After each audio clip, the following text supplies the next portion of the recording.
On est là pour un webinaire qui va traiter principalement le sujet des risques liés aux applications web. On va expliquer un petit peu les risques et qu'est-ce qu'on risque réellement avec nos applications qui sont publiées sur Internet et une petite explication par rapport voilà, à l'OASP et l'OASP Top 10 et bien sûr la solution pour ces risques-là et pour protéger les applications. Donc tout d'abord, donc comme a dit Fabrice, donc je fais partie de l'entreprise Barracuda Networks. Je suis Hamza Bouazaoui, je suis ingénieur avant-vente et donc je m'occupe de la partie technique et de toute question technique sur les solutions Barracuda sur le territoire francophone d'Afrique. Donc on peut commencer avec une introduction. Donc, comme vous le savez, bien sûr, et je pense que vous en êtes témoin par rapport à ce que vous voyez chez vous dans votre entreprise ou voilà, dans voilà, les entreprises que vous côtoyez. En fait, le monde change. Il y a ce qu'on appelle une transformation digitale qui se passe au niveau voilà, applicatif, où on a de plus en plus d'applications qui vont migrer généralement sur le cloud ou sur les applications. On avait des applications qu'on avait sous forme d'applications lourdes installées sur nos machines. Et là, ça commence à aller, par exemple, sur des applications mobiles qu'on peut avoir à n'importe quel moment ou sur notre navigateur. Très facile à accéder avec juste un lien et voilà, on a notre application dessus. Donc, et bien sûr, l'exemple le plus flagrant pour cette transformation, tout simplement la messagerie, par exemple, avec Exchange. Là, en fait, on a de plus en plus de clients qui vont basculer et qui ont déjà basculé sur Microsoft 365 et bien sûr sur le cloud, avec un accès OVA sur Internet et tout ça. Et donc là, c'est quelque chose qu'on va aussi, on a, donc ça c'est pour la partie mail par exemple, mais aussi on a des infrastructures sur le cloud maintenant de plus en plus, où on n'a plus en fait notre infrastructure serveur avec notre VMware qui est installé chez nous. Et là, on commence de plus en plus à avoir ce qu'on appelle des IaaS, Infrastructure as a Service comme Amazon, donc avec AWS, comme Azure et des choses comme ça, où on a en fait carrément notre infrastructure externalisée et nos applications dessus. Bien sûr, avec ça, on a de plus en plus de challenges. Donc, on a en fait des entreprises qui commencent à avoir un manque en termes de ressources qui vont gérer cette quantité d'applications web. Aussi, on a besoin voilà, de former les administrateurs sur chacune des solutions pour pouvoir en fait avoir une visibilité en termes voilà, du fonctionnement de l'application, mais aussi en termes de sécurité pour gérer tout ce qui est patching, que ce soit du serveur voilà, sur lequel est présente l'application elle-même, le protocole utilisé, ainsi de suite. Donc, une application, c'est toute une infrastructure derrière qu'il va falloir bien sûr gérer donc en termes de sécurité aussi.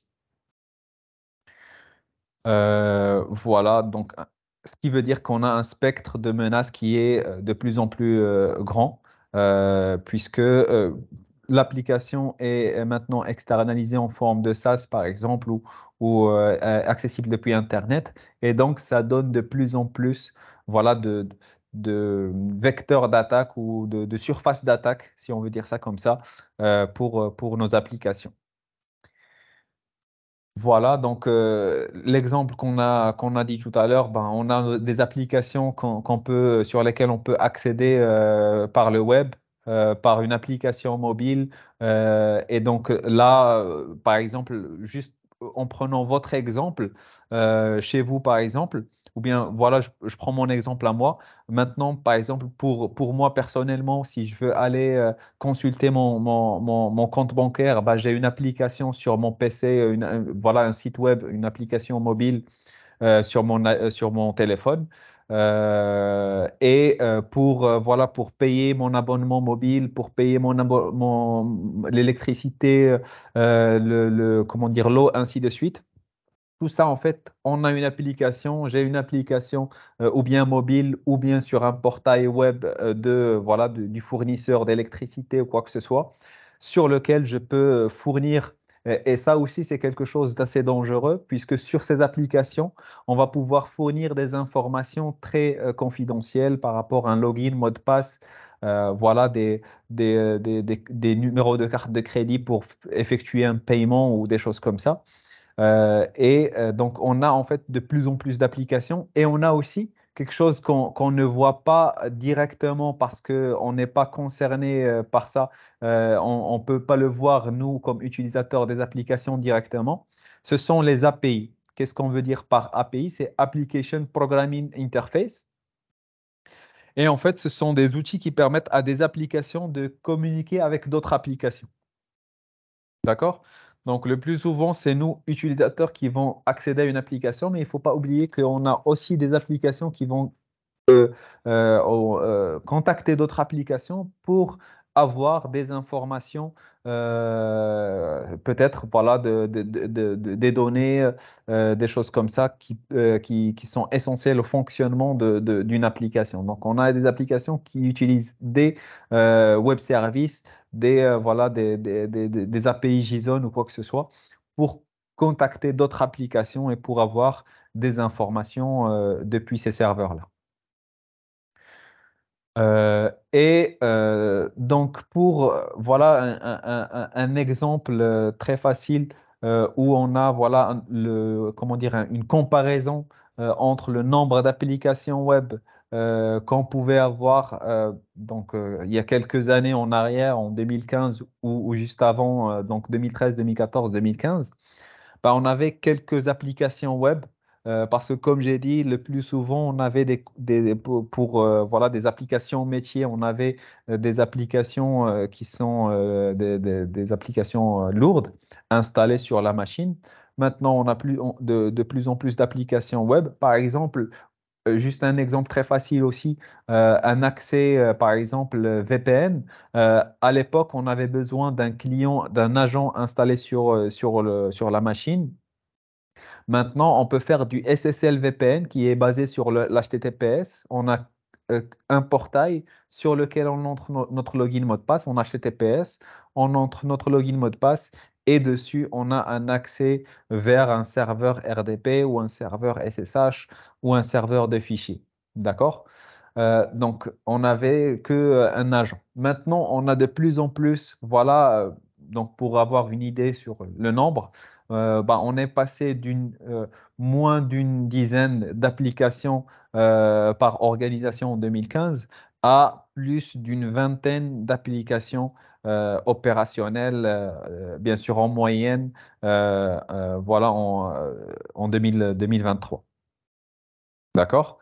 Ça, c'est quelque chose, bien sûr, qu'il faut prendre en compte. C'est le nombre grandissant des applications qu'on va avoir disponibles chez des organisations. Bien sûr, c'est une moyenne, donc peut-être plus, peut-être moins, mais généralement, selon voilà, mon vécu voilà, c'est presque une dizaine d'années d'expérience dans le domaine de la cybersécurité.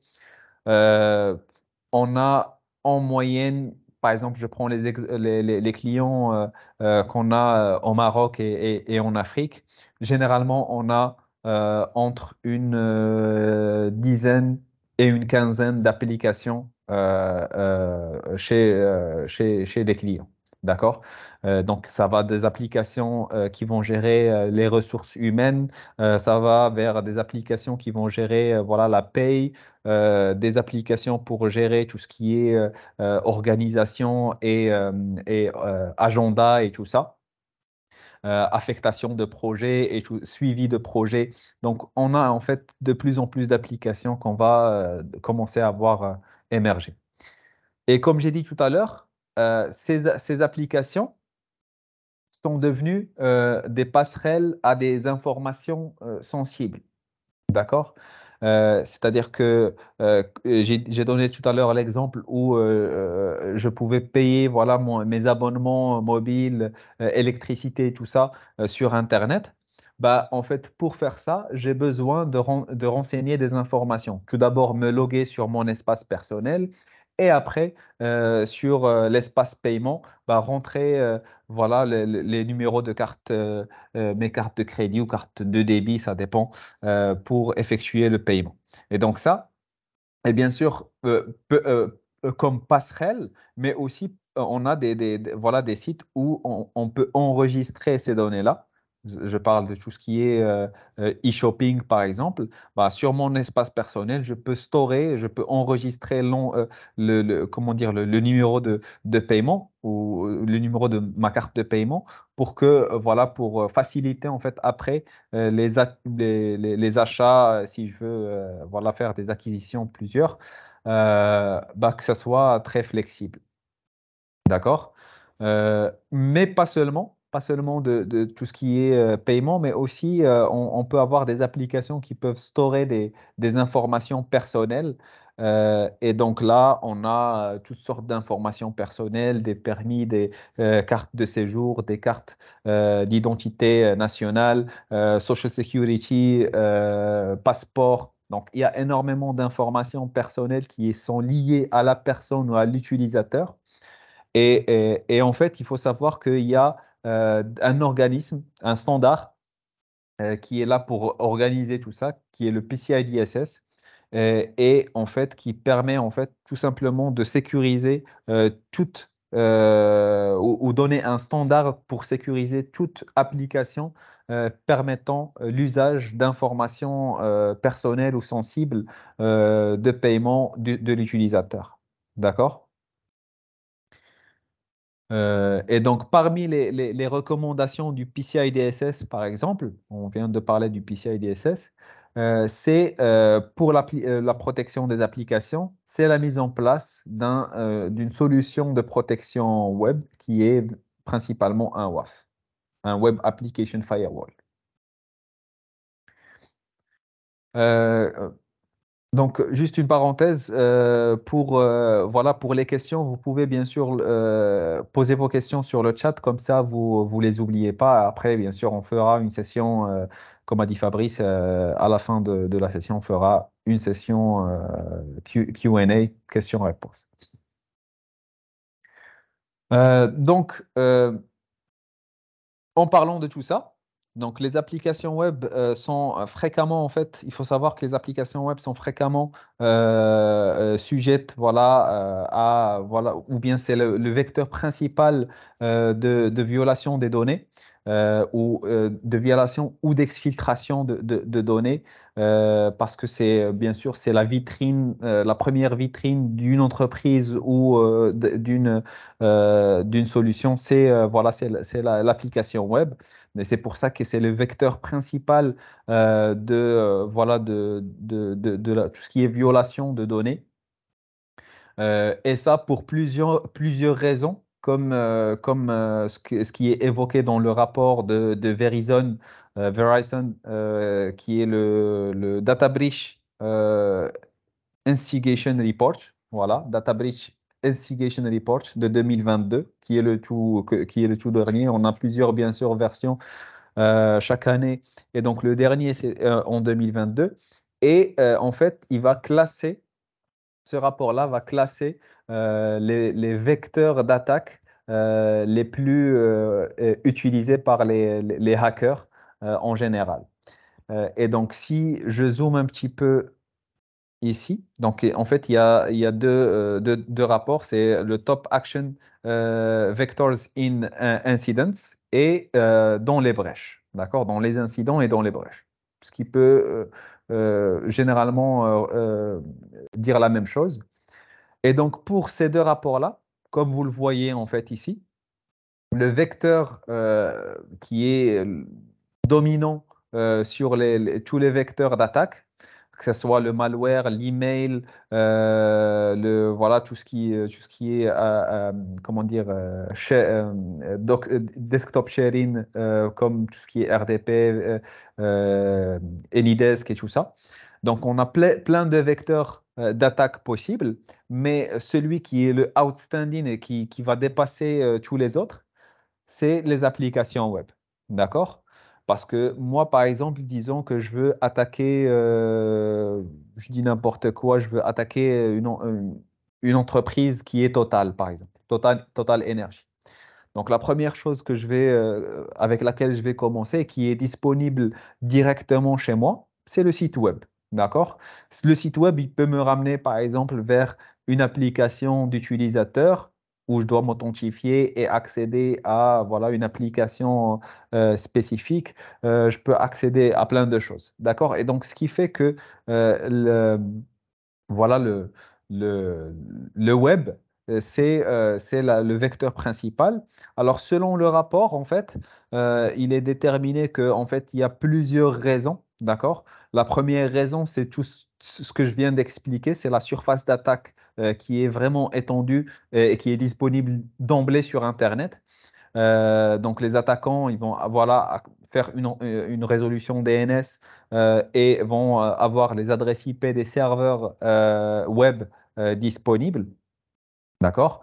La deuxième raison, c'est la complexité. Les applications web sont pas simple, mais moins complexe que d'autres à atteindre, bien sûr, mais aussi dans le fonctionnement, c'est moins complexe que d'autres protocoles comme le RDP ou quoi que ce soit. Donc l'HTTP, c'est assez simple. Donc il n'y a pas vraiment de complexité dans ce domaine-là. Aussi, donc, l'une des raisons qu'évoque le rapport, c'est donc les vulnérabilités courantes de tout ce qui est composantes qui rentrent dans l'application, dans le fonctionnement d'une application web. Donc, les vulnérabilités des serveurs, d'accord? Les vulnérabilités, donc tout ce qui est Apache, IIS, ainsi de suite. Les vulnérabilités du langage utilisé par l'application, d'accord? Donc, si j'utilise du JSON, du PHP, du HTML5, ainsi de suite. La vulnérabilité du framework peut-être, si on utilise un framework comme WordPress ou des choses comme ça. Donc, on a des vulnérabilités qui sont connues sur ça. Si on utilise une base de données, donc on a MySQL, on a Microsoft SQL, on a plein de choses derrière. Et bien sûr, les vulnérabilités pardon, liées au protocole. Donc, on a des vulnérabilités pardon, qui vont toucher le protocole web HTTP, le protocole SSL TLS, ainsi de suite. Donc, tout ça, ça rentre dans cette partie-là de vulnérabilité courante. Et une quatrième raison, c'est en fait les données sensibles que peuvent storer ces applications. Bien sûr, pour un attaquant, quand il va voir par exemple AliExpress, bah, il va pas voir en fait un site de shopping. Il va voir 1 million ou bien plus d'utilisateurs derrière qui ont enregistré leurs données de paiement. Et donc, c'est quelque chose qui va pouvoir voilà, une donnée qui va pouvoir voler et utiliser derrière pour voilà, de l'escroquerie ou peut-être revendre ces cartes de paiement sur le darknet, ainsi de suite. D'accord? Donc, la sensibilité des données que peut y avoir derrière ces applications. Donc là, c'est ce qui est visible, mais aussi pour vous, en fait, si vous avez une application où, avec cette application, il peut requêter une base SQL sur laquelle vous allez stocker, par exemple, vos clients, les informations de vos clients, les informations des projets en cours avec ces clients, des choses comme ça. Ça aussi, c'est quelque chose qui est vraiment alléchant pour les hackers. Et donc là, en fait, ce qui nous ramène à, voilà, à une étude qui est effectué ou qui a été effectué par Barracuda, d'accord, sur la totalité ou la majorité des clients Barracuda. En fait, tout simplement, on a posé la question à énormément de clients qu'on a chez nous. Et voilà, donc la question est simple, au cours des 12 derniers mois, d'accord, donc cette année-là, donc et l'étude est assez récente en 2021, c'est-à-dire c'est juste après le Covid. Votre organisation a-t-elle été victime d'une attaque de sécurité par rapport aux applications et aux vulnérabilités des applications web? D'accord? Donc, est-ce que, voilà, dans cette période de 12 mois, avez-vous été attaqué ou subi une attaque, réussie ou pas, sur vos applications, sur vos applications web?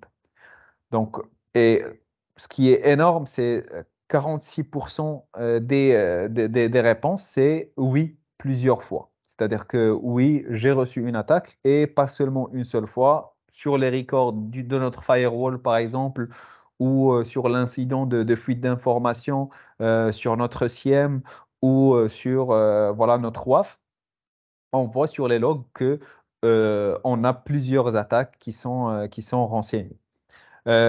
Oui, une fois, d'accord, donc 26% du temps, et très peu voilà, de fois, on a non, d'accord, donc non, c'est-à-dire que j'ai pas eu d'informations par rapport voilà, à une attaque qu'on a reçue. Et ce qui est voilà, un petit peu moins, c'est non, je sais pas. Donc, non, je sais pas. Pour moi, ça rentre dans non. Parce que non, pas. C'est-à-dire que en fait, j'ai pas eu de log qui me disent que voilà, j'ai une attaque. Mais ça ne veut pas dire que je n'ai pas été attaqué. C'est peut-être que j'ai que un firewall qui est déployé pour protéger mon application et que l'attaque était beaucoup plus haut niveau que ce que peut détecter le firewall et que voilà, on n'a pas eu de log d'attaque sur notre firewall. D'accord? Euh, voilà. Donc, est-ce qu'il veut dire donc entre oui et oui plusieurs fois, c'est 72% de clients, donc plus de la moitié ont été victimes d'attaques en cours des 12 derniers mois. D'accord? Donc ça, c'est un petit peu, c'est pas des chiffres pour vous faire peur, mais c'est des choses c'est des faits qui sont réels et qu'on a en ce moment avec nos clients. Voilà, c'est des contraintes et des challenges qu'on a actuellement avec nos clients qui ont leurs applications parfois même déployées et publiées sur Internet et qui ne sont pas protégées. D'accord? Donc ça, c'est juste pour un petit peu comprendre le risque que les entreprises encourent par rapport voilà, ce qu'on peut publier sur Internet par application. Donc, on peut aller bien sûr maintenant et expliquer la partie OASP. D'accord? Donc, OASP, c'est quoi? C'est une abréviation tout simplement de Open Web Application Security Project. Donc, ça veut dire que c'est un projet open, d'accord? C'est indépendant par rapport aux éditeurs, pardon, euh, de, de solutions de sécurité web ou quoi que ce soit. C'est pas dirigé par quiconque éditeur de solutions de sécurité. Donc, c'est indépendant. C'est très simple, c'est très important de savoir ça. Et donc, comme je disais, c'est une organisation à but non lucratif qui se consacre à l'amélioration de la sécurité des logiciels.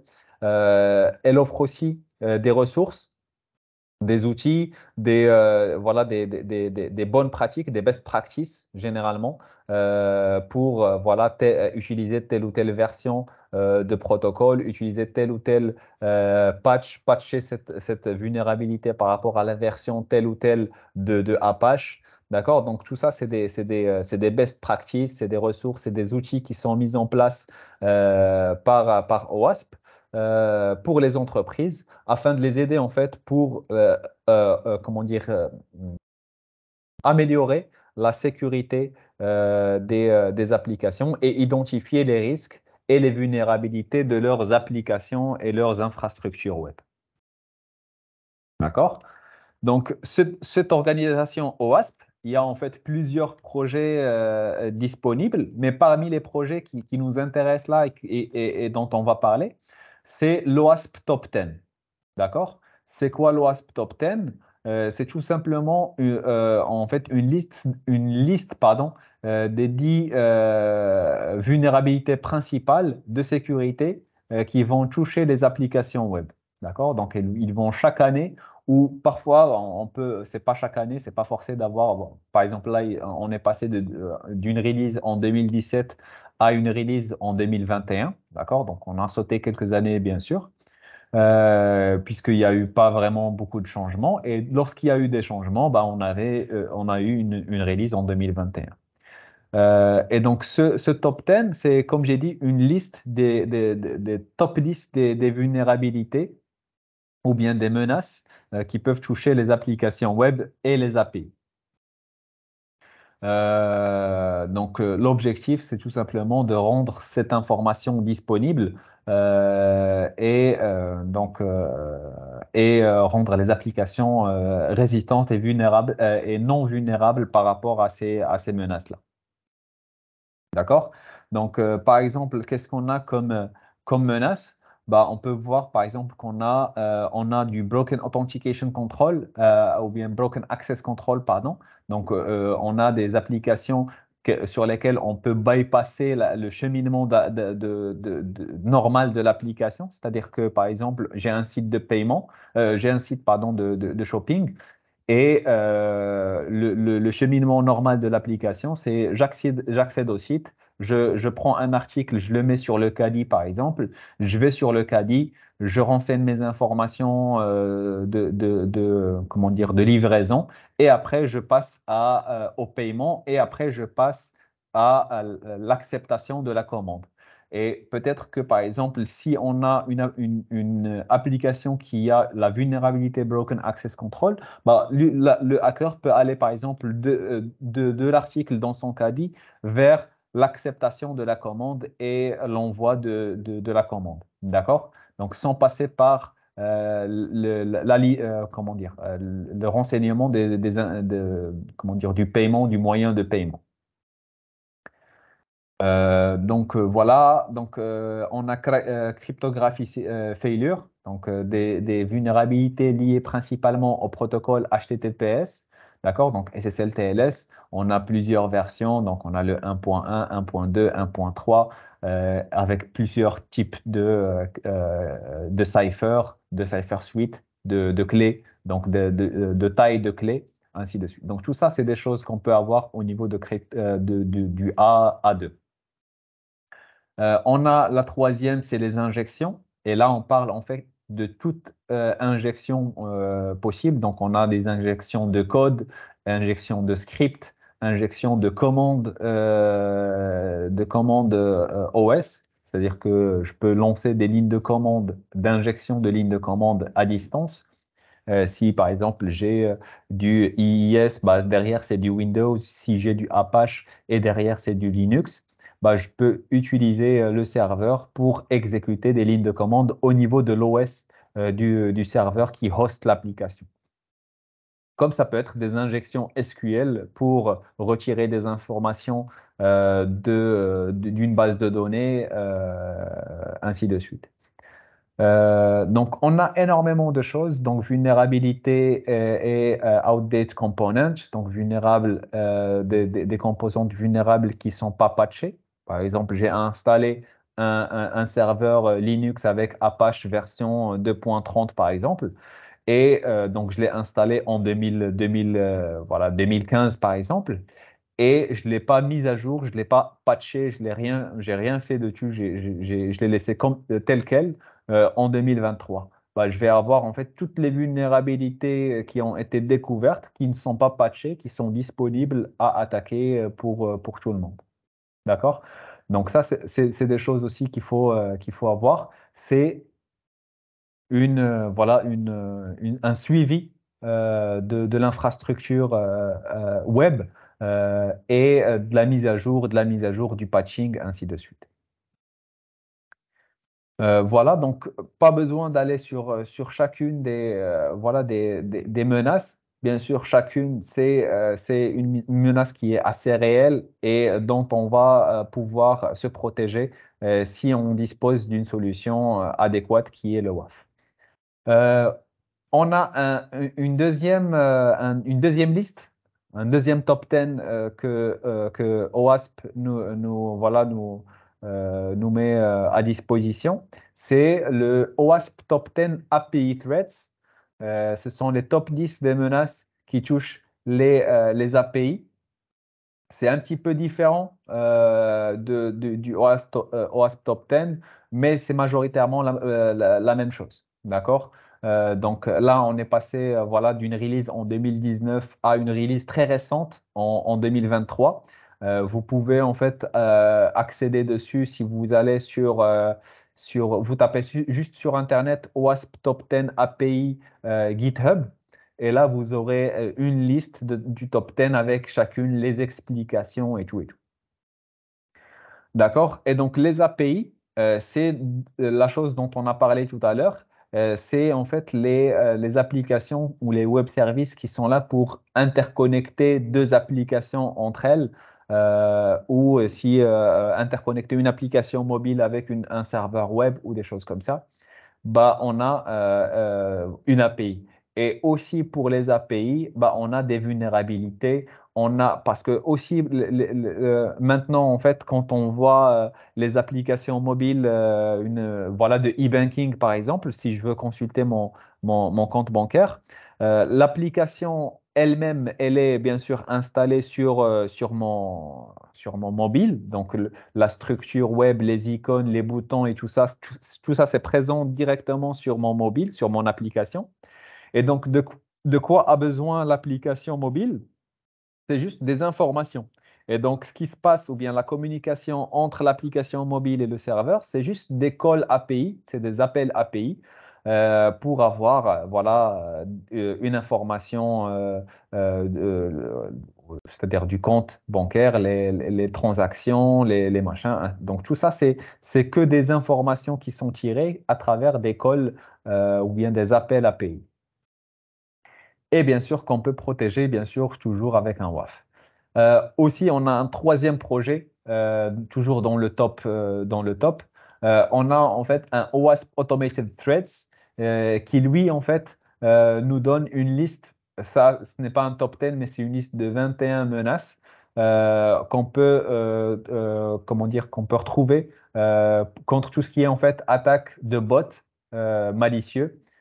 Et donc là, en fait, de plus en plus, on a en fait des attaques bots qui sont plus intelligentes. À l'époque, en 2015, 2013, 2014, 2015, on avait en fait tout ce qui est attaque par bot, c'était des scripts qui tournaient en boucle sur Internet, ces scripts-là avaient des adresses IP de serveurs web et à chaque fois, ils allaient exécuter la même chose au niveau des serveurs, aller accéder à telle URL. Donc, puisque c'est des scripts, leur détection est assez facile. On a besoin que d'une pattern. Donc, la pattern, on doit juste reconnaître la pattern d'utilisation, la pattern de fonctionnement de ce script-là. Et avec une simple signature, on peut bloquer ces attaques. Mais maintenant, en fait, avec l'intelligence artificielle et le machine learning, ben, on a en fait des bots de plus en plus dérobotisés, c'est-à-dire qu'ils sont plus humains que robots, ces bots-là.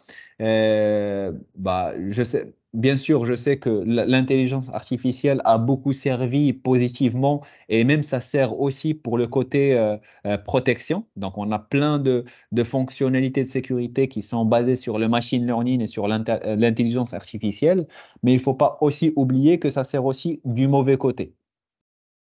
Et donc, pour les bots, bah, c'est le cas aussi, où on a des bots qui sont, en fait, qui n'ont plus cette pattern de robot et machinal comme ça, et sont de plus en plus imprévisibles et voilà, qui vont s'adapter à l'application, au protocole et tout ce qui va avec.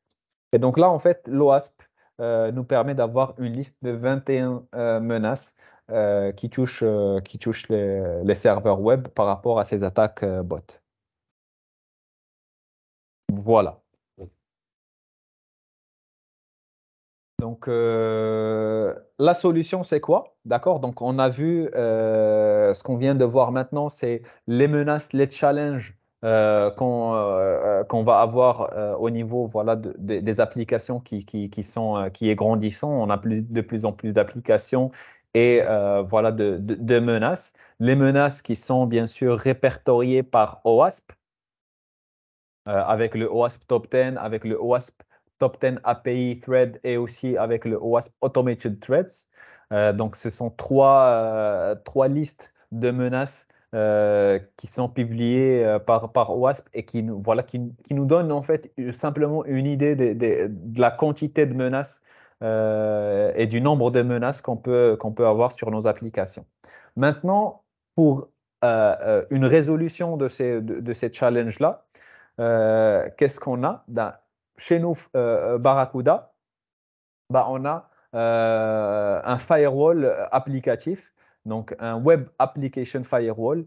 C'est-à-dire que c'est un firewall qui en fait va opérer sur le niveau applicatif, sur un niveau 7, et il va en fait euh, fonctionner ou bien travailler le trafic web.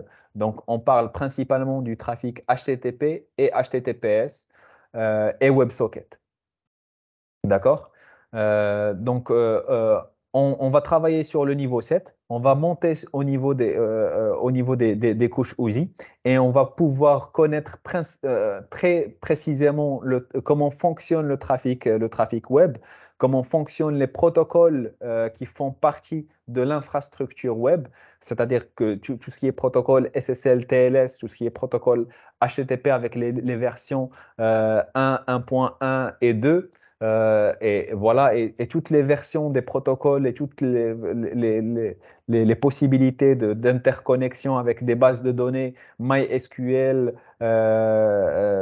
et tout ça, bah, on va reconnaître tout ça et on va pouvoir reconnaître en ayant une bonne connaissance du trafic web, on va avoir une très bonne connaissance quand est-ce que ce trafic web-là est légitime et quand est-ce qu'il n'est pas légitime et que ça sort de la normale de ce qu'on doit avoir sur notre application. Et donc, notre Web Application Firewall, est composé de plusieurs composantes. Donc, on a plusieurs fonctionnalités qui vont tourner sur notre WAF. Notre WAF est disponible sur plusieurs formes factors. Et parmi ces formes factors, on a un WAF disponible sur le cloud qu'on appelle Cloud Application Protection. Notre WAF, que ce soit le WAF sur le cloud ou local, en fait, notre WAF est très bien, comment dire, classifié par tout ce qui est Gartner et Forrester Wave. Donc, si vous connaissez le Forrester Wave, donc le dernier Forrester Wave publié, c'est celui de Q3 2022. Et donc, le Forrester Wave Web Application Firewalls and API Protection, ben, on est classé comme strong performer au niveau des WAF, donc qui est une très bonne position D'accord? Les leaders au niveau de ces Forrester Wave, maintenant, en fait, ce sont plus des pure players cloud, donc qui ne sont disponibles que en solution cloud simplement et seulement. Donc, on est très bien positionné par rapport au marché, à la concurrence, ce qui veut dire qu'on a des fonctionnalités, pas seulement qui sont là, disponibles sur l'interface graphique, mais qui fonctionnent et qui derrière donnent un résultat de protection optimale. Donc, on va expliquer un petit peu le fonctionnement d'une application web, voilà, sous forme d'un flux, trafic flux. Donc, les applications, généralement, qu'on va avoir, là, on prend l'exemple de bbc.com. Donc, c'est une application qui est disponible sur Internet. Si on n'a pas de solution WAF qui protège l'application, bah, on peut avoir des utilisateurs légitimes en bas, user, et qui vont accéder à notre application. Donc, on a un inbound et outbound trafic légitime en vert. Et on peut avoir, donc, venant d'Internet, des utilisateurs malicieux, des hackers, qui vont accéder à l'application aussi et qui vont lancer des attaques pour avoir des données, pour exfiltrer des données, pour faire tomber l'application, pour déranger les utilisateurs légitimes, voilà, normales de l'application. Donc, tout ça, c'est des choses qu'on peut attendre d'un hacker. Maintenant, pour la protection du serveur web, tout simplement, on vient positionner un Web Application Firewall entre les utilisateurs et le serveur. D'accord? C'est une forme, voilà, sous forme si on peut dire ça, de SaaS entre le client et le serveur. Et donc, pour accéder au serveur web, l'utilisateur doit forcément passer par le WAF, lancer sa requête dessus, et le WAF va aller donc passer cette requête au serveur pour avoir la réponse, et la réponse sera fournie par le WAF. D'accord? Donc, on aura toujours voilà, le trafic qui va passer par le WAF avant d'accéder au serveur. D'accord? Donc là, on a des utilisateurs légitimes qui vont lancer des requêtes et on a la réponse du serveur qui va être retransmis par le WAF et celui de l'attaquant aussi. Donc, pour l'attaquant, bien sûr, au niveau du WAF, bah, on a plein de mécanismes de protection et on va en parler sur les slides suivants. Qu'on peut utiliser pour la protection du serveur. Donc, la première chose, par exemple, c'est la partie signature. Donc, on peut scanner le trafic avec une base de signature qui est mise à jour, bien sûr, périodiquement pour détecter les attaques de cross-site scripting, d'injection, ainsi de suite, voilà, d'exfiltration de données, ainsi de suite. Et donc, on peut appliquer voilà, des signatures pour être bloqué directement. Ça, c'est pour les attaques qui sont connues. Pour les attaques qui sont un petit peu plus advanced, bah, on peut appliquer donc l'intelligence artificielle. On a des fonctionnalités de protection en utilisant l'intelligence artificielle. On a donc par exemple l'Advanced Bot Protection et l'Advanced Threat Protection qui sont basés sur voilà, du sandboxing et sur du machine learning pour la détection d'attaques qui ne sont pas encore connues, qui touchent des vulnérabilités qui ne sont pas encore connues, qui n'ont pas encore de public disclosure, de CVE. Donc, pour le trafic retour aussi, donc vous voyez sur le trafic outbound, bah, on a aussi, on peut appliquer ce qu'on appelle le DLP, le Data Loss Prevention, pour éviter que des informations critiques ne sortent du serveur. Donc, comme des numéros de carte de crédit, voilà, des informations personnelles, des numéros de passeport ou des choses comme ça. Donc, si on veut éviter ces données-là, qu'elles ne sortent vers Internet, bah, on peut appliquer du DLP.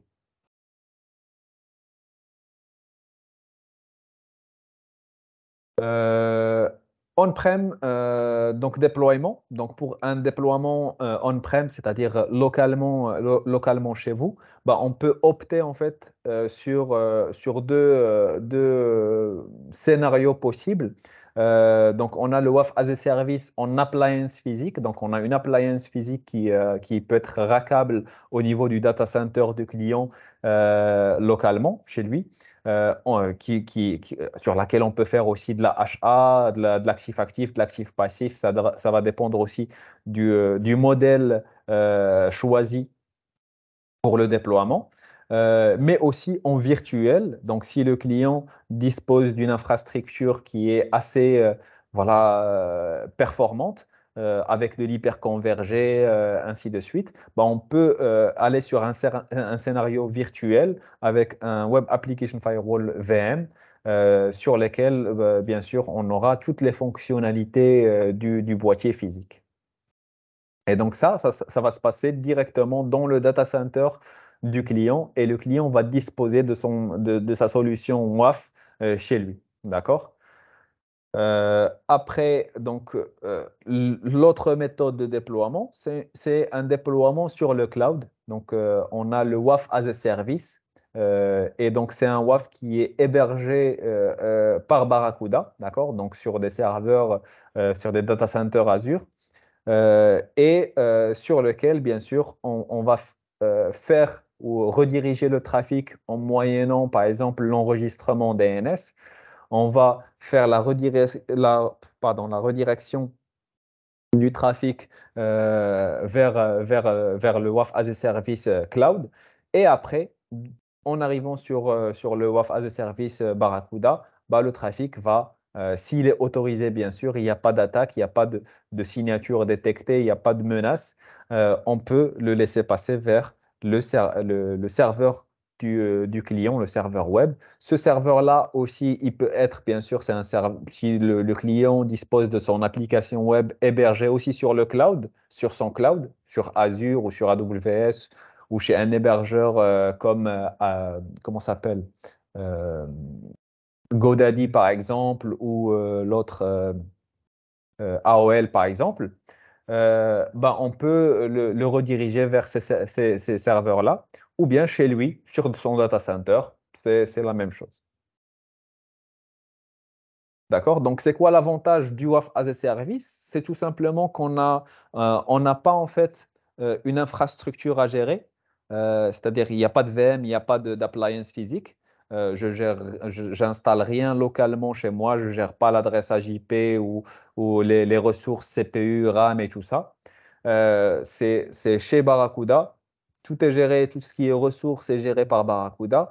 Le client, il a juste une interface d'administration sur laquelle il peut appliquer les filtrages qu'il veut sur son application, faire voilà, de l'apprentissage de son application. Tout ça, il peut le faire au niveau du WAF Cloud.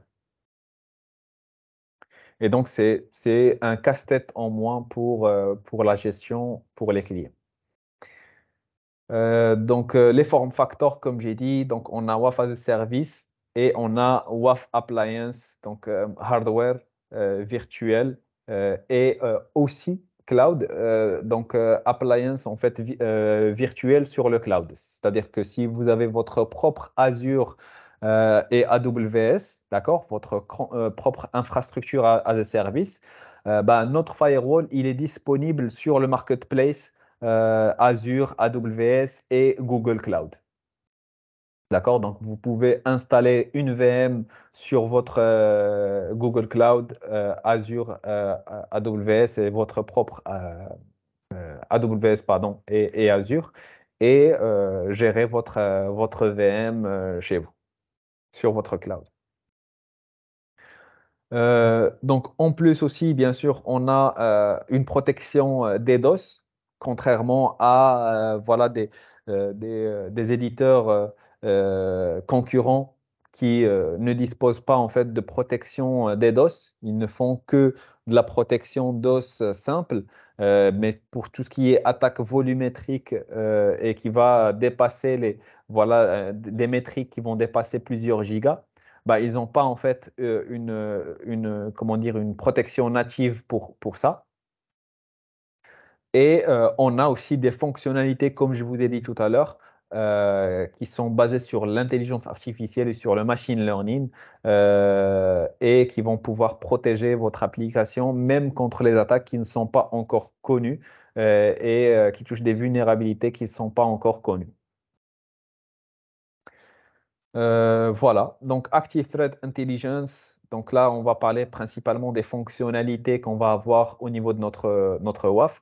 Donc vous le voyez ici en interne, on a, c'est-à-dire sur ce cercle-là, on a notre application web, protégée par une couche ou bien de WAF local, appliance physique, virtuelle ou cloud ou bien as a service. Et donc, derrière, on a les possibilités de menaces qu'on peut avoir. Donc, Active Threat Intelligence, voilà, c'est notre cloud sur lequel, ou bien notre lab sur lequel on va disposer des licences et des signatures qui vont nous permettre de nous protéger contre les attaques connues. Aussi, ça permet aussi d'englober une base de signatures antivirales Barracuda. C'est-à-dire que si on a une application sur laquelle on peut appliquer, on peut uploader des fichiers, donc sur laquelle on peut uploader des fichiers, bah, on peut le scanner en virus, donc pour protéger notre serveur web contre tout ce qui est malware. On a la possibilité avec le moteur ACE, donc Automated Configuration, qui en fait fait l'étude comment dire, la connaissance de l'application.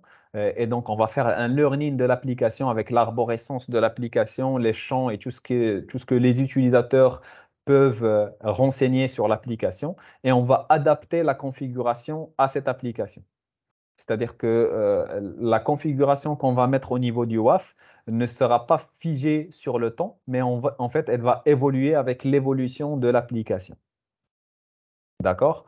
On a la partie bot protection, donc on en a parlé tout à l'heure, donc pour la protection contre tout ce qui est automated threads, qui est la liste donnée par OWASP. Donc, on a une protection bot locale et une licence additionnelle qui est le Advanced Bot Protection, qui est basée sur l'intelligence artificielle.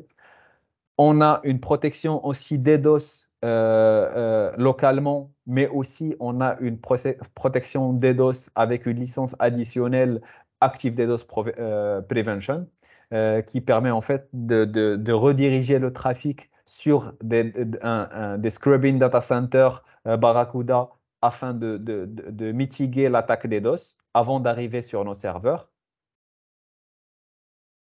On a la possibilité aussi de protéger le côté client parce qu'il ne faut pas oublier que sur une infrastructure web, bah, bien sûr, on a le serveur applicatif qui héberge l'application web, bien sûr, il faut le protéger, mais aussi il ne faut pas oublier que c'est une connexion ou bien une communication entre deux parties, donc le client et le serveur.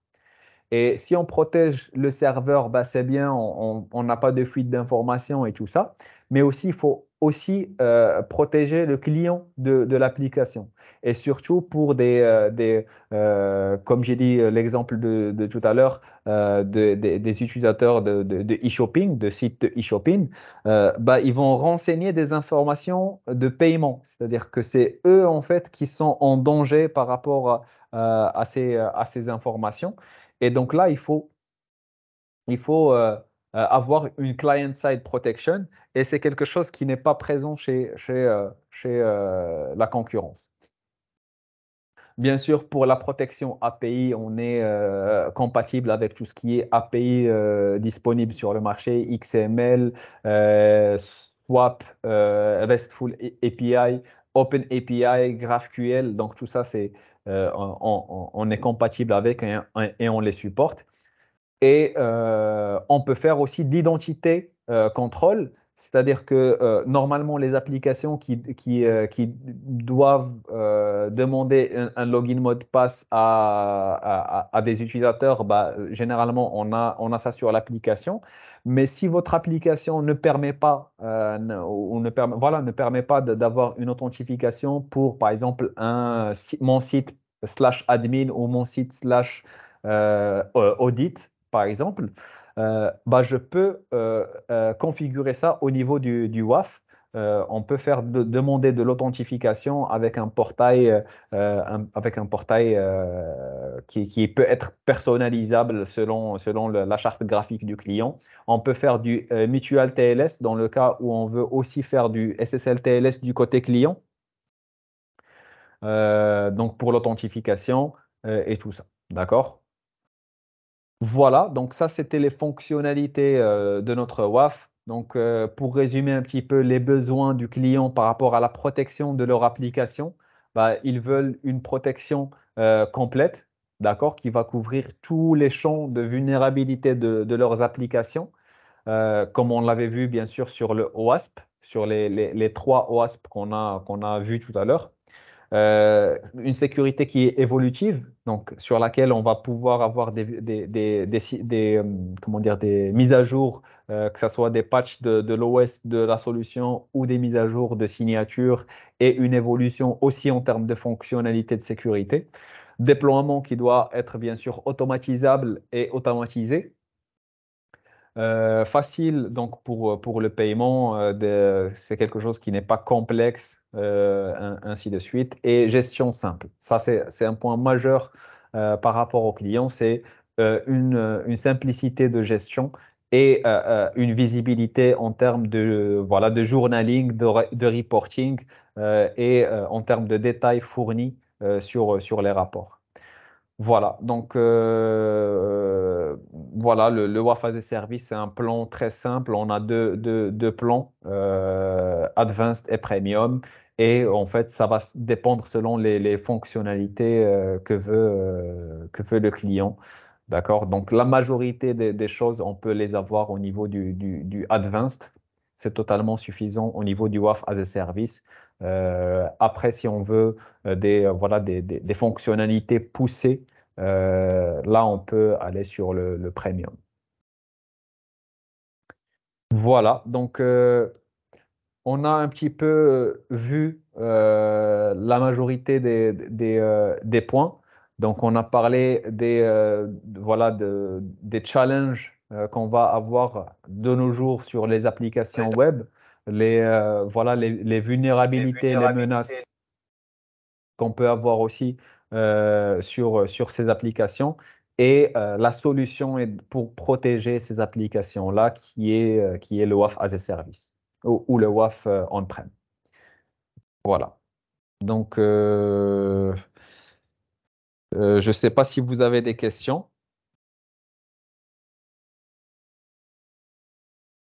Allô? Oui, Merci, Hamza. Merci pour ta présentation. Comme je l'ai dit au début de cette présentation, nous participons déjà à leur micro ouvert. Si vous avez des questions, vous pouvez juste lever la main et vous aurez la parole pour poser votre question. Merci. j'espère que vous avez noté vos questions, comme ça, il n'y a pas d'oubli. Oui, allô? Oui, déjà, merci pour la présentation et je vous en remercie pour le contenu que vous proposez.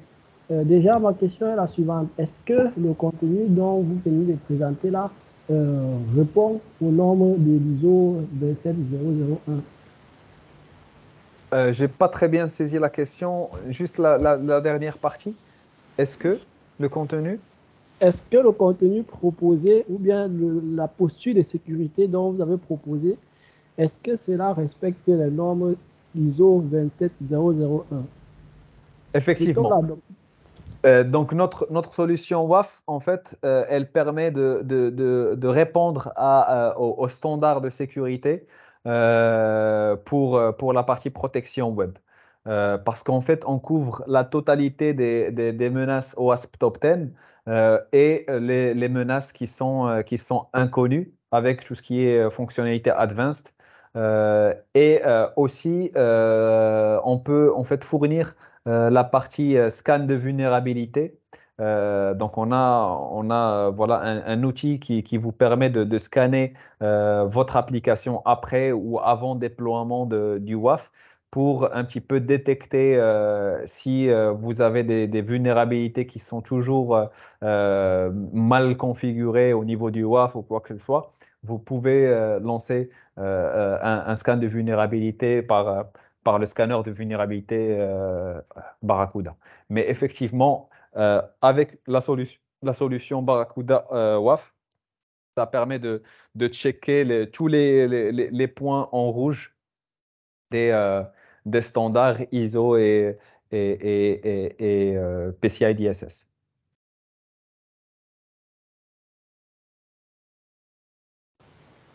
D'accord, merci. Pas de souci. Ouais. Est-ce Donc, que le WAF est compatible avec les autres solutions? Proposez-vous des formations sur le WAF?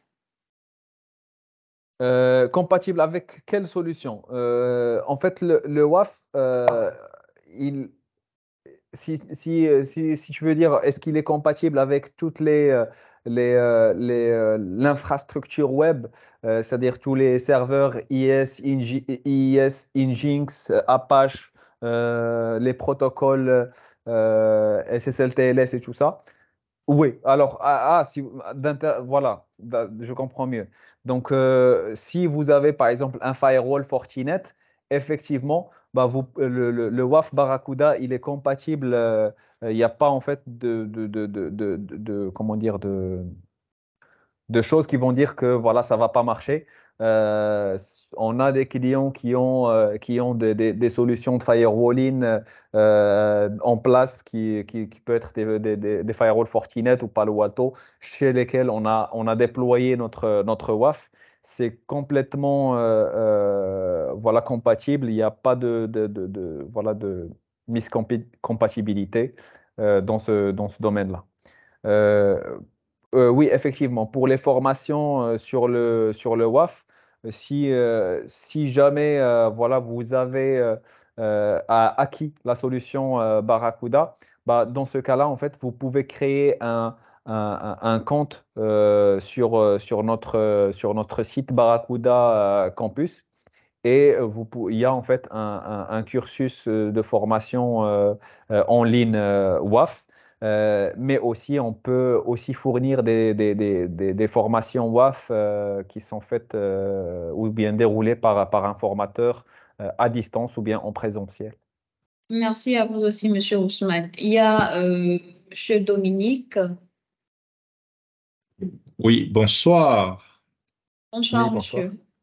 Alors, vous avez parlé tout à l'heure de la complémentarité entre la solution Barracuda et, par exemple, un firewall FortiGate. Oui, Euh, mais de ce que je sais sur les firewalls FortiGate, il y a des services de sécurité qui embarquent déjà le WAF. Alors, quel oui, serait l'intérêt d'avoir un WAF externe, notamment Barracuda, alors oui. que directement sur le FortiGate, j'ai un service applicatif qui me permet Ouais. de faire du WAF? Oui, très bonne question.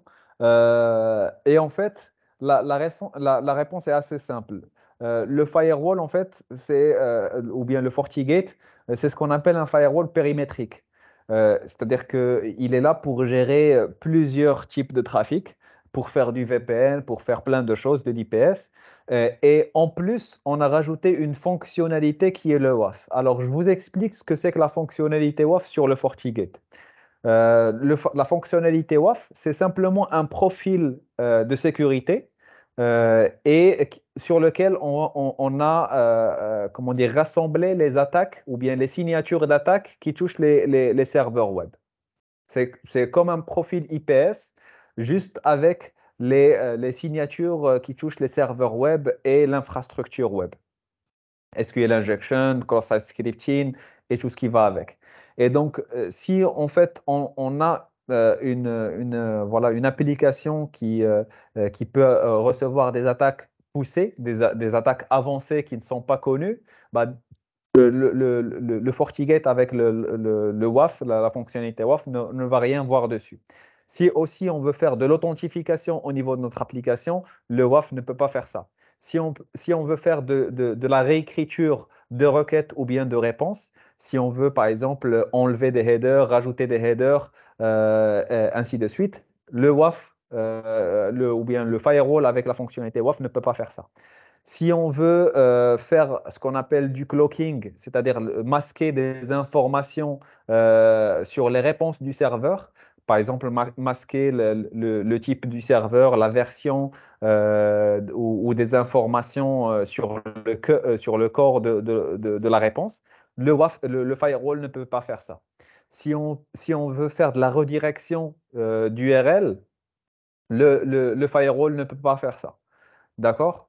Donc tout ça, en fait, ça c'est juste ce que je peux te dire là d'emblée au niveau de la différence. Mais il y a en fait énormément de choses qu'on ne peut pas faire au niveau du firewall avec la fonctionnalité WAF et qu'on peut faire avec le WAF comme solution indépendante. Et c'est pour ça, et je t'en remercie parce que le mot complémentarité, c'est le mot qu'il fallait parce que c'est un complément par rapport à ce que le firewall peut faire. Le firewall peut me protéger contre un niveau bas, donc tout ce qui est sécurité niveau bas. Mais après, tout ce qui va aller au-dessus donc, de la couche 7, là, c'est principalement le travail du WAF. OK, merci. Pas de souci. Merci à vous. Il y a une autre question, Monsieur Simon. Oui, allô? Oui, allô, bonjour. Oui, bonjour à tous. Oui, merci Hamza pour le brillant exposé et puis le concept qui a été présenté.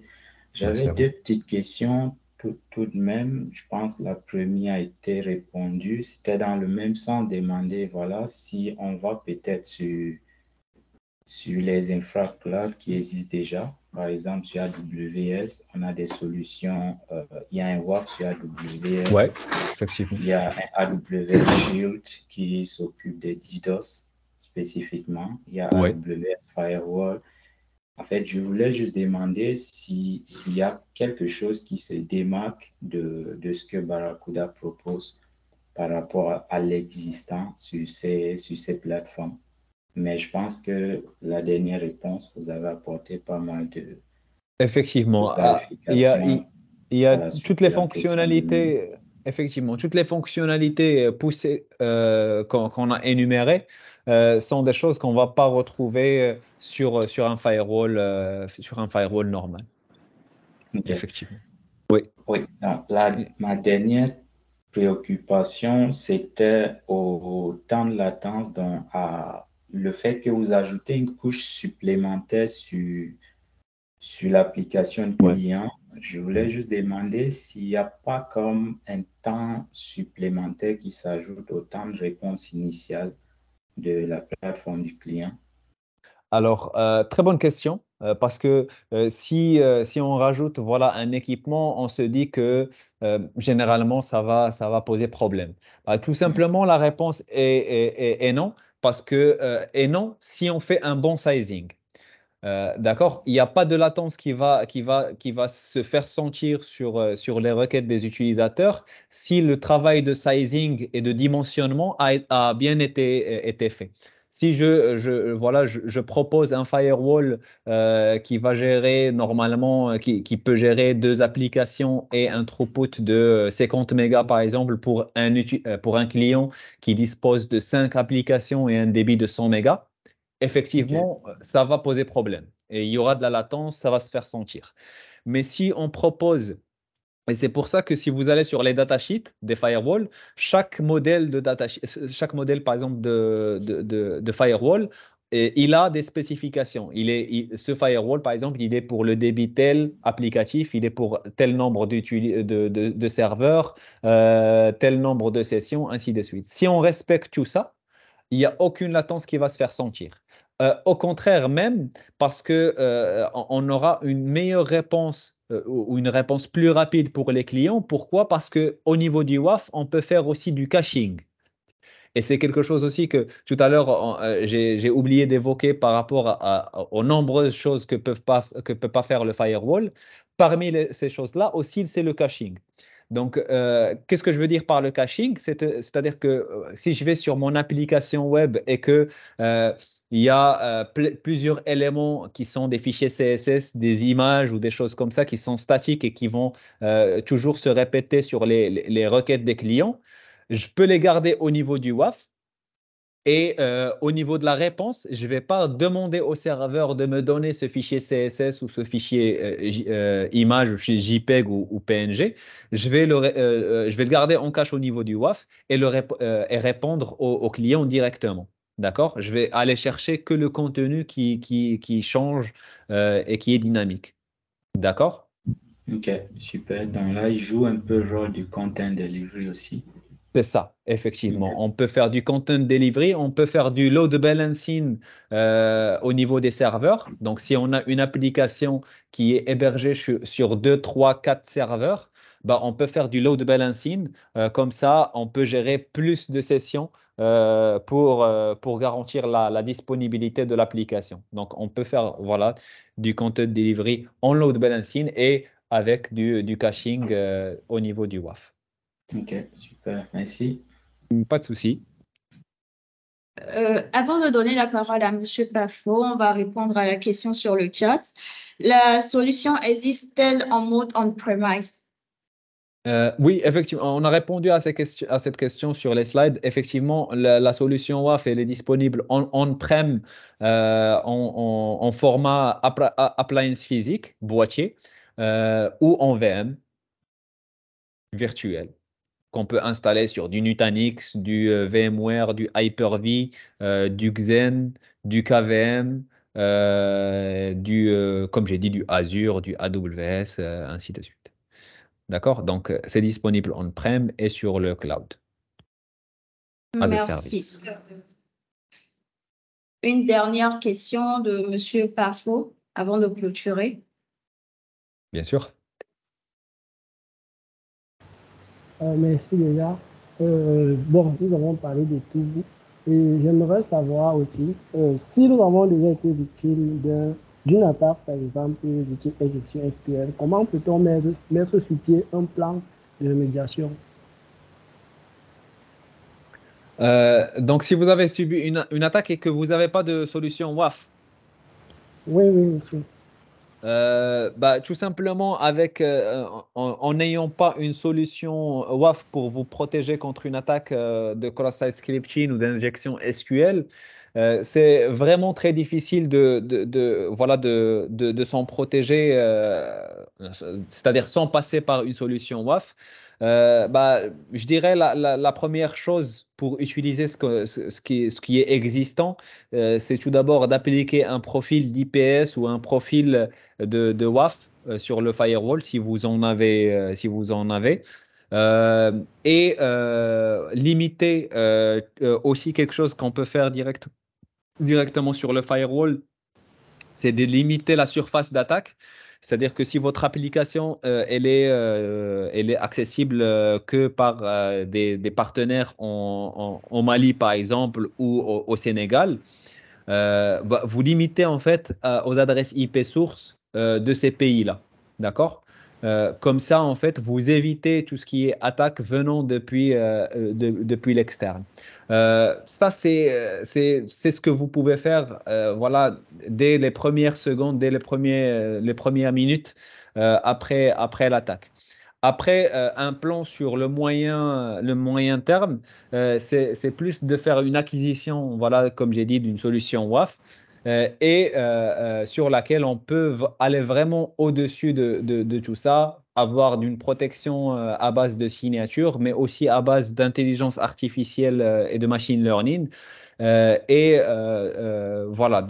plus spécifique que ce qu'on peut avoir sur le firewall. J'aimerais savoir si les solutions WAF dont nous installons en ligne de commande sur les systèmes Linux, est-ce que cette solution peut-elle nous aider à lutter contre les attaques? Je connais, je n'ai pas d'idée. De quoi tu veux parler? Quelles sont ces solutions WAF? Je prends par exemple le cas sur Debian 11. Sur Debian 11, lorsque nous installons le WFB par exemple. Ah, ouais. Est-ce que cette solution est-elle utile, est-elle importante pour lutter contre les attaques et les attaques de l'application web?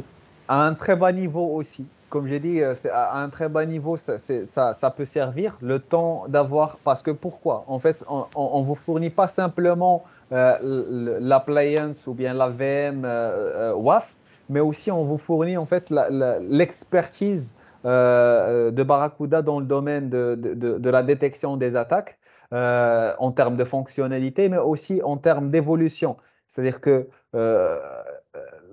il y a aussi comment dire, un lab où on va voilà, continuellement essayer de reconnaître les nouvelles menaces des applications, générer des signatures et les rajouter au niveau des bases de signatures pour que vous, derrière, vous bénéficiez de la mise à jour au niveau de votre boîtier ou de votre VM.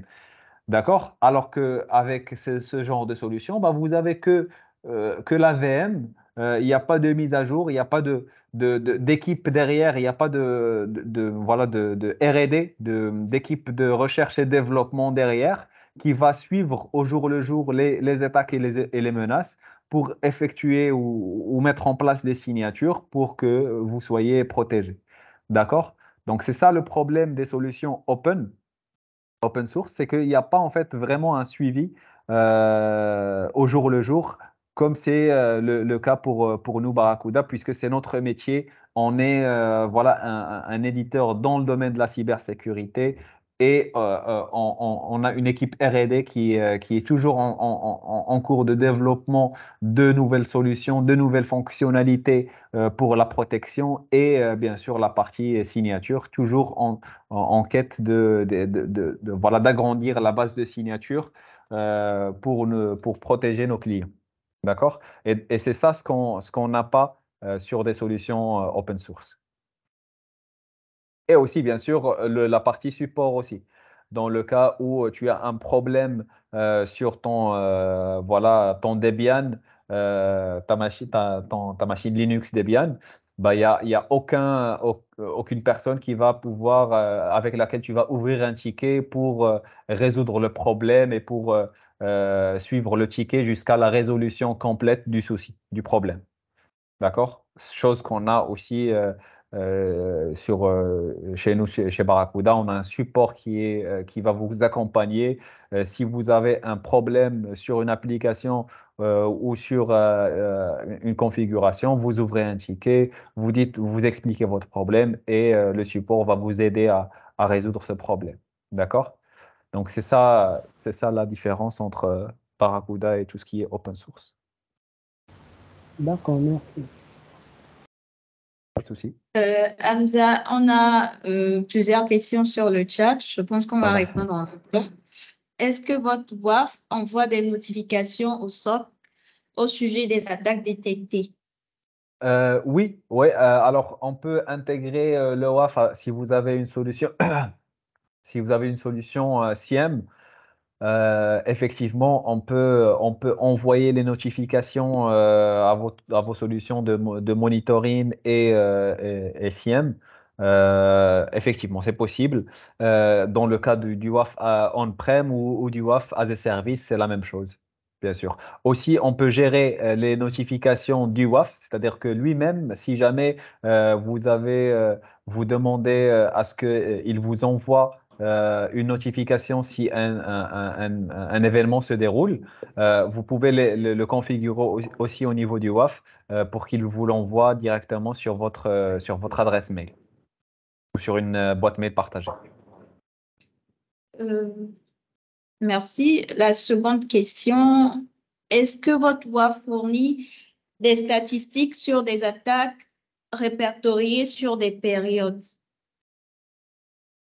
Est-ce que votre WAF fournit des statistiques sur les Sur attaques? les Oui, attaques. alors oui, je viens de comprendre la question. Donc, est-ce que le WAF fournit des statistiques? Effectivement, on a un dashboard qui nous permet de voir des statistiques par rapport à voilà, une durée. On peut sélectionner 1 heure, 24 heures, un mois, donc la période sur laquelle on veut voir ces statistiques. Et on peut voir le nombre de requêtes sur les applications, combien de ces requêtes-là sont des attaques. Et on peut voir les attaques en type, c'est-à-dire il peut, voilà, en rouge, il va me montrer les cross-site scripting attaques, en vert, les injections SQL, les bots, ainsi de suite. Tout ça, on peut les voir très graphiquement, c'est très visible. Donc ça, c'est sur le dashboard, mais aussi vous pouvez générer des rapports périodiquement. Si ça vous intéresse en fait d'avoir cette traçabilité-là enregistrée sur un rapport, vous pouvez créer des rapports qui vont vous montrer ce genre de statistiques. Donc oui, c'est possible. Et la durée de rétention des logs? Alors, la durée de rétention des logs, c'est une durée qui dépend de la quantité pardon, de l'espace de stockage disponible sur le WAF, appliance physique. Ou bien si c'est une VM, bah, c'est vous si vous voulez affecter 100 gigas de disque pour la VM, vous pouvez le faire pour avoir une durée de stockage comme vous le voulez.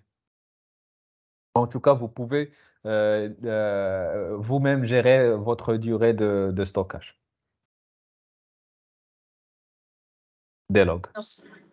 Est-ce que vous fournissez des pistes de traitement des vulnérabilités détectées dans les applications web?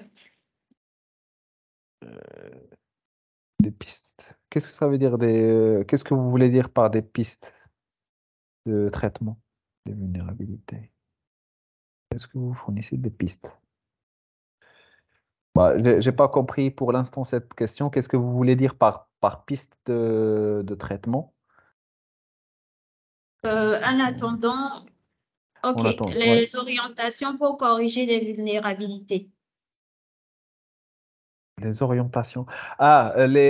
Si vous voulez dire, est-ce que vous fournissez des pistes? Ah, je vois ce que vous voulez dire. En fait, bah, je peux vous montrer ça, en fait, des recommandations, si vous voulez. Effectivement, sur notre WAF, on peut renseigner des recommandations que vous pouvez améliorer sur votre configuration WAF afin voilà, de permettre une meilleure protection de votre application. Et donc, si j'ai la main, par exemple, moi, j'ai configuré un WAF as a service pour mon application. D'accord. Et j'ai pas fait une configuration voilà, spécifique ou vraiment granulaire. Donc, j'ai fait, j'ai mis n'importe quoi. Et donc, pour ça, bah, le WAF as a service, il me donne en fait quelques recommandations. Donc, je vais partager mon écran, comme ça vous voyez. Est-ce que vous voyez mon écran? Oui, oui, c'est bon. Alors, donc vous voyez ici, là c'est voilà, c'est mon WAF as a service. J'ai créé mon WAF, donc j'ai une seule application. Voilà, si je vais sur Endpoint, bah, je vais voir que voilà, c'est ça mon application. D'accord?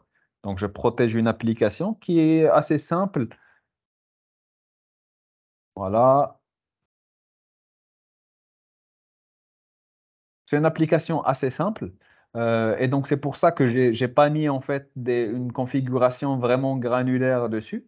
Et si je reviens ici derrière, bah, puisque le WAF il protège mon application web, au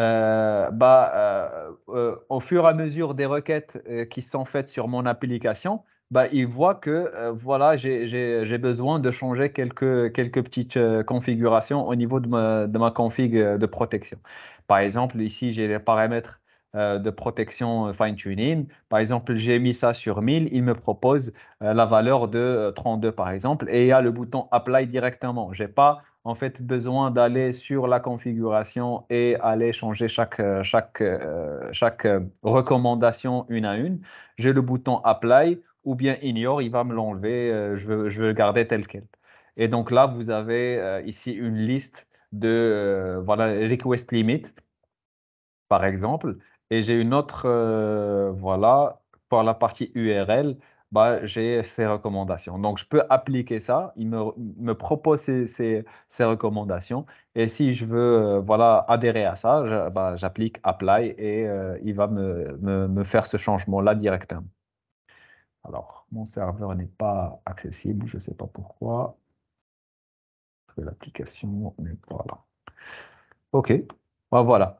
Donc ça, je pense que ça répond à la question. Si ça répond, vous pouvez nous confirmer ça. Oui, ça répond. Parfait. Donc on était où? On était sur la partie piste. Comment accéder aux ressources proposées?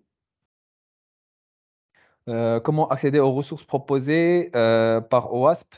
Sont-elles payantes? Non, pas du tout. Bah, puisque c'est un Open Web donc project, il y a le site OWASP.org, si je ne me trompe pas. C'est OWASP.org. OWASP.org. Oui, effectivement. Donc, c'est oas.org et vous pouvez naviguer dessus, voir donc tous les releases des articles, les outils dont je vous ai parlé tout à l'heure et, et tout ça.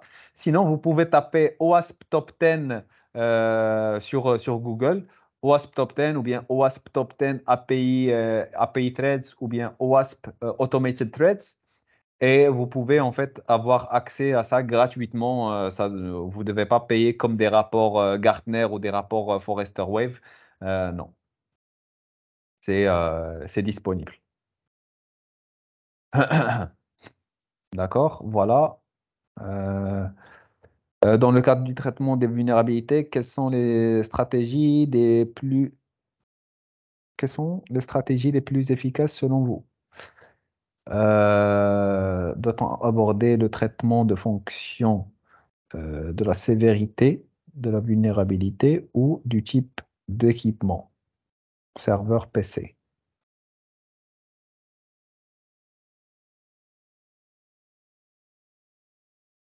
Ou selon l'interface dans ce.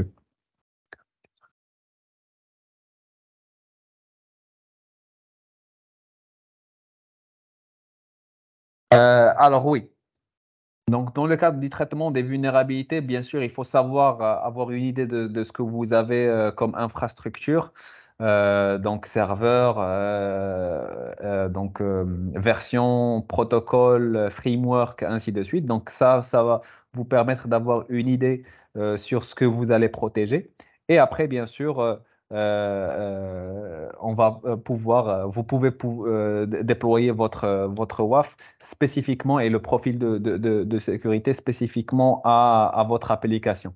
Mais n'empêche que notre WAF, en fait, permet de faire du learning de l'application. Donc, si vous n'êtes pas, en fait, développeur ou vous n'avez pas l'équipe développement qui a géré votre application web, vous pouvez faire, comment dire, une période de learning de l'application et en se basant sur ce que va voir. Et bien sûr, dans cette période-là, il faut générer du trafic légitime seulement. Et là, le WAF va vous permettre de reconnaître voilà ce qui est déployé en interne. Est-ce que c'est du WordPress? Est-ce que c'est du Apache, telle quelle version, ainsi de suite. Et lui-même, il va appliquer, selon cet apprentissage-là, voilà, les configs nécessaires. Est-ce que vous fournissez des recommandations pour l'évaluation des risques liés aux applications web? Oui, donc on a, comment dire, on publie plusieurs rapports Barracuda, donc pas seulement à l'application web, donc que ce soit pour les menaces touchant le mail ou le web ou d'autres périmètres. Ben, on génère ou bien on publie très souvent des rapports pour un petit peu voilà, évaluer les risques et donner voilà, notre impression par rapport à la sécurité des clients par rapport au sujet traité. Donc, on a des rapports sur le WAF, on a des rapports sur les 13 menaces qu'on peut détecter pour la partie mail. Donc, vous pouvez taper sur Internet barracuda.com et report, par exemple, report, et là, vous pouvez avoir plusieurs rapports publiés. Et donc, ou sur lesquels, bien sûr, on peut avoir des recommandations de, de configuration ou voilà, de mise en place de solutions de sécurité à avoir.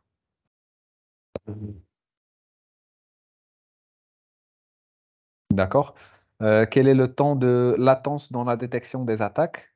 Euh, Il n'y a, il y a pas en fait, comme j'ai dit, je pense qu'on a parlé tout à l'heure de la partie latence. Si la solution WAF a été bien sizée, bien dimensionnée, il n'y a aucune latence qui va pouvoir être ressentie. Euh, Peut-être pour les attaques Zero Day où on va avoir besoin de l'ATP, de l'Advanced Threat Protection, de la sandbox. Donc, on a besoin d'envoyer un fichier pour être exécuté et détonné ailleurs. Là, on peut avoir voilà une petite latence due à l'attente du verdict parce qu'on va émuler le fichier, on va l'exécuter pour voir si c'est un virus ou pas. C'est la seule chose sur laquelle on peut avoir de la latence, mais autre chose, non, il n'y a pas de latence. La durée de rétention des logs, on a parlé de ça. Je pense que c'est la dernière question. C'est bon? OK. Merci à tous. Merci d'avoir participé à ce webinaire. ST Digital, en collaboration avec notre partenaire Barracuda, nous serons très heureux d'organiser un atelier spécifiquement pour chaque société. Si vous avez des préoccupations ou des besoins spécifiques, n'hésitez surtout pas à nous contacter sur info@st.digital et on se fera un plaisir de vous répondre. Je vais encore rajouter en disant le replay de cette présentation vous sera envoyé dès qu'il sera disponible sur la page YouTube de ST Digital. Merci à tous et bon week-end. Merci, Hamza. Merci à toi, Fabrice, et à tous les participants pour votre présence. J'espère qu'on aura l'occasion d'avoir une autre discussion sur un autre sujet dans le futur. Inch'Allah.